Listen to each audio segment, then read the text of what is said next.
Здравейте, скъпи мои! Днес въпросчето, което ще обсъдим, ми е зададено от мъж и се радвам, че все повече господа гледат моя канал и ми задават въпроси с цел да подобрят личния и интимния си живот с техните половинки.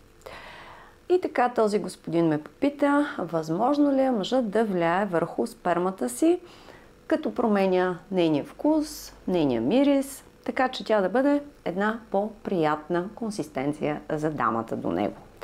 Има ли такава опция чрез диета, чрез начин на живот, чрез някои навици или просто няма?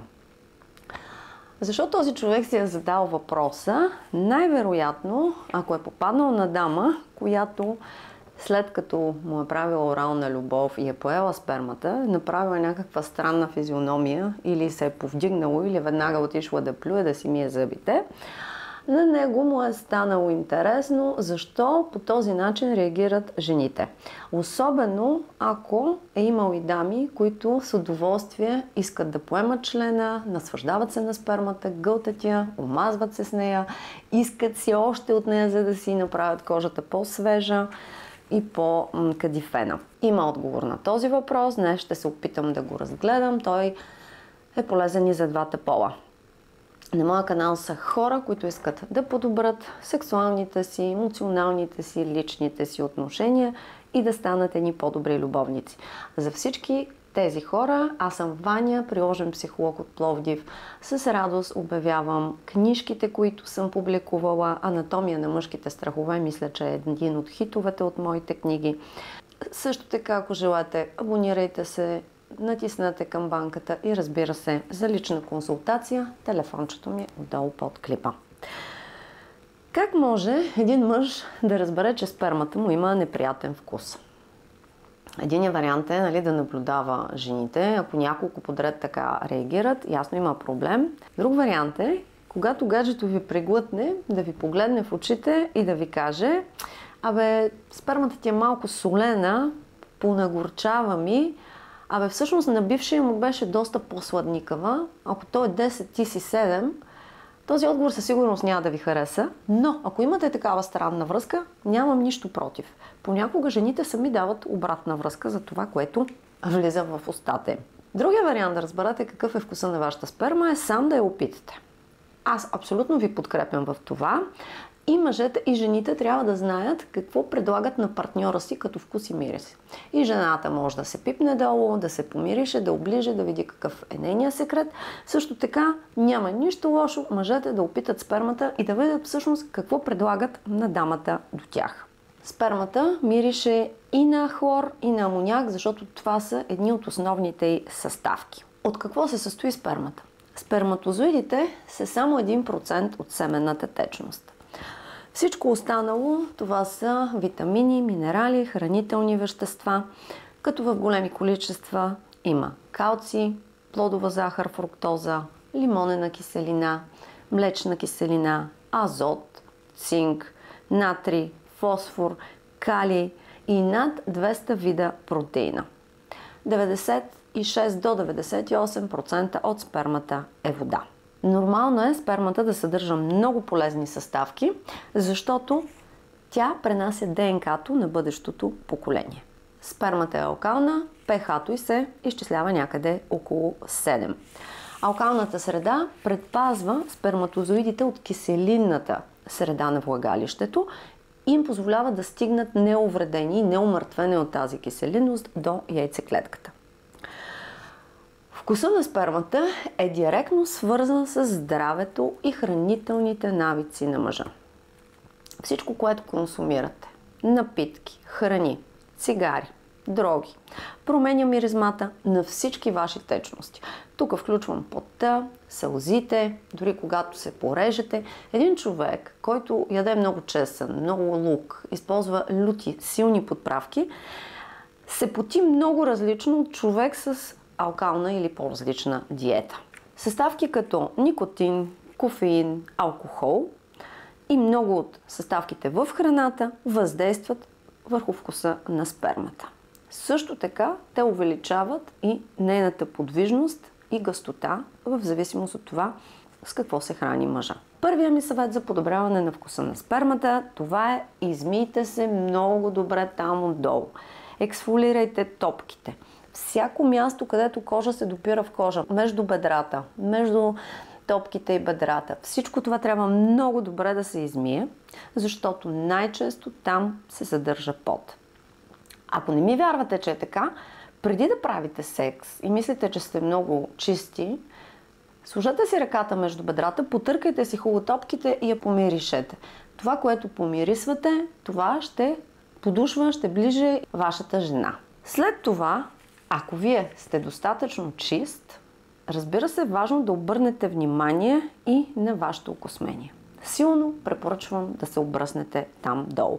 Просто защото силното окосмение първо задържа потта. Малки частици от мръсотия може да се залепат по косъмчетата. От друга страна, частици от препарати, с които се къпете и подмивате, може също да останат по космите. Както и различни неприятни миризми се задържат там, ако вие целия ден сте били на работа, потили сте се и не сте се обръснали след това. Дори едно хубаво измиване не може да примахне миризмата от космите.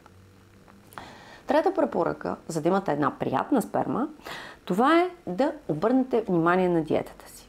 Тук ще ви изброя храни, които влияят отрицателно на вкуса и мириса на спермата. Първо, не е изненада за никой, това са чесън и лук. След това следват броколи, зеле, много листни зеленчуци.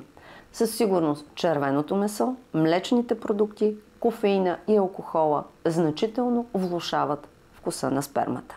Те я правят по-солена и по-остра. Ето продукти, които подобряват вкуса на спермата. Това са целина, магданоз, те имат много витамин С в тях, също спанак, мента, канелата влияе много добре, пшеницата, индийското орехче, портокали, ананас, то е краля за подобряване на вкуса на спермата, и други сладки плодове, като киви, като папая, като сливи, портокали, боровинката е много добър стимулатор за добрата сперма.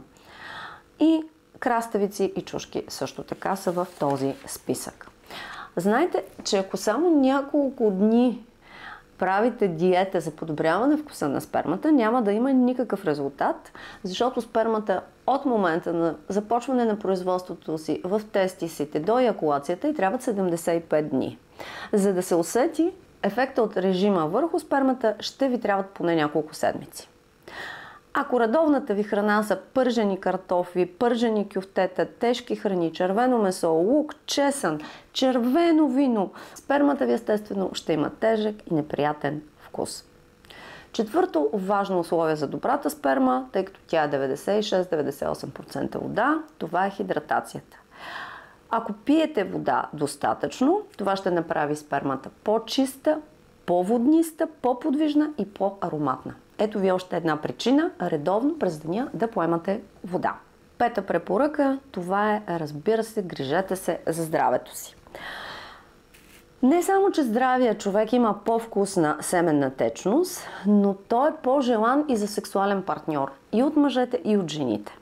Когато се грижите за здравето си, с спорт, с добри навици, с хранене, вие се предпазвате и от еректилната дисфункция, която се наблюдава при много мъже на възраст вече около 60 години. Не забравяйте, че спермата е алкална.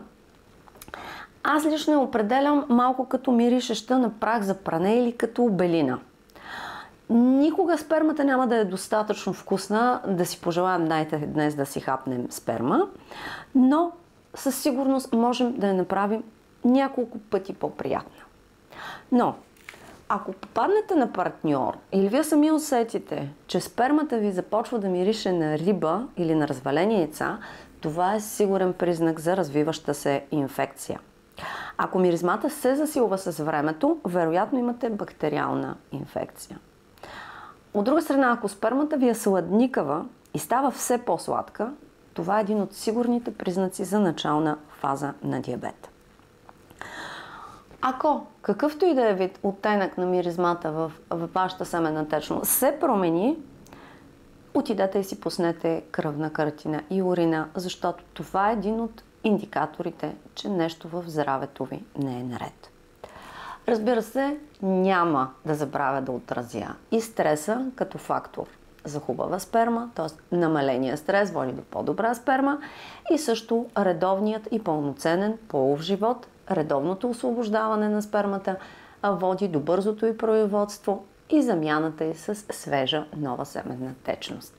Дами, вие може да ми споделите, харесвате ли вкуса на спермата или изобщо не трябва да задавам този въпрос, а мъжете могат да ми кажат, опитвали ли сте собствената си сперма и дали тя ви харесва. Хубав ден! Чао, чао!